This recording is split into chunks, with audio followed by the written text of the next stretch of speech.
तो खास करके बहुत बढ़िया गीत सुने थे, है ना। चंद्र प्रकाश पांडे जी अभी उमेश भाई बहुत बढ़िया कविता सुने लगे, कहीं तो किसान भी अथिन कहीं खैर रह ले भी कुछ एगो निमन कविता सुनाथिन। किसान भी है, जवान भी है, और हमारे चंद्र प्रकाश जी का कुछ कम नहीं जी किसान भी हथिन, जवान भी हथिन, एकरे पर हम कविता बोले ही जी जी बिल्कुल। है। जय जवान जय जी किसान, जी है ना? जी नारा दल की हाँ हाँ हाँ।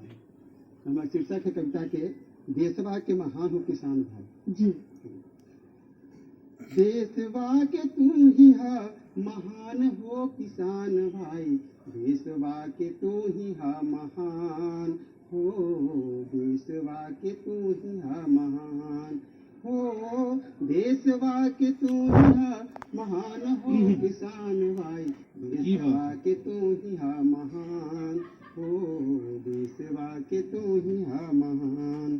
तोहरा से देशवा में समृद्धि आए, खुशहाली आए और हरियाली आए, तोहरा से देशवा में समृद्धि आए, खुशहाली आए और समृद्धि आए। हर देशवा के तू ही है जवान हो किसान भाई, अरे देशवा के तू ही है जवान हो किसान भाई, देशवा के तू ही है महान हो, देशवा के तू ही है महान हो, देशवा के तू ही है महान हो, देशवा के तू ही है महान। तोहरा से देशवा में अन्न उगे जाई, देशवा के पेट तू भरा है भाई, तोहरा से देशवा में अन्न उगे जाई, देशवा के पेट तू भरा हो भाई।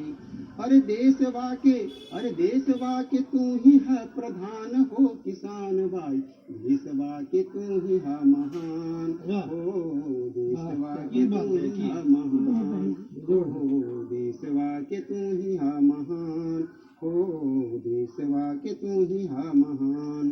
अरे तोहरा कारण देशवा में विकास हो जाई, देशवा के सुखी संपन्न कर भाई, तोहरा कारण देशवा में विकास हो जाई, देशवा के सुखी संपन्न कर भाई।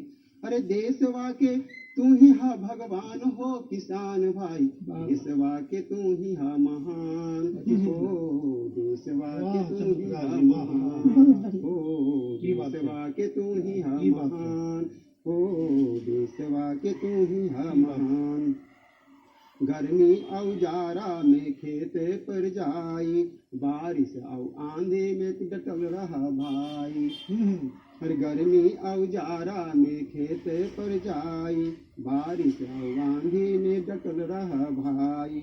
अरे देशवा के तू ही है सम्मान हो किसान भाई, देशवा के तू ही है सम्मान हो किसान भाई, देशवा के तू ही है महान हो, देशवा के तू ही है महान हो, देशवा के तू ही है महान हो, देशवा के तू ही है महान। हर खेतवा के तू ही है प्राण हो किसान भाई, देशवा के तू ही है प्राण हो किसान भाई, देशवा के तू ही है महान हो, देशवा के तू ही है महान हो, देशवा के तू ही है ईमान किसान भाई, देशवा के तू ही है महान हो, देशवा के तू ही है महान हो, देशवा के तू ही है महान। वाह बहुत निमन आए के कवि गोष्ठी बहुत निमन है। तो इतना निमन कवि गोष्ठी लगी उमेश प्रसाद सिंह जी के, चंद्र प्रकाश पांडे जी के और योगेश कुमार मिश्रा जी के बहुत बहुत धन्यवाद।